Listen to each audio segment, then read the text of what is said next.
ប្រាប់ឲ្យដឹងអង្គសក់ក្នុងសក់ក្នុងវត្តឲ្យដឹងហើយទៅចូលនៅគេ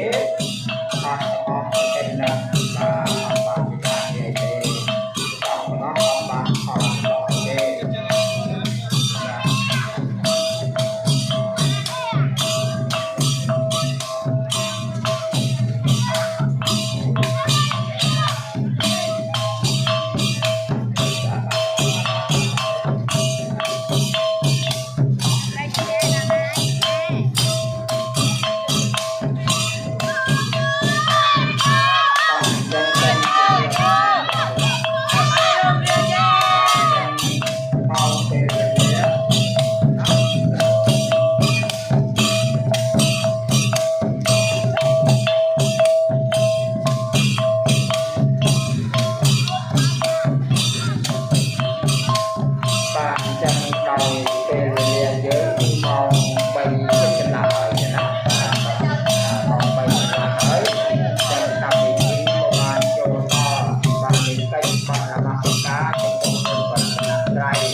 ដើម្បីបានធ្វើកិច្ចបាត់នមស្ការ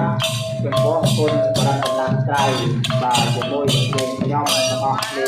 បាទដូចតទៅបាទសូមជើងតែមកចំពោះពភៈរបស់ព្រះសម្មាសម្ពុទ្ធដើម្បីធ្វើកិច្ចបាត់នមស្ការចំពោះគុណបរតនត្រ័យកាយវន្តនី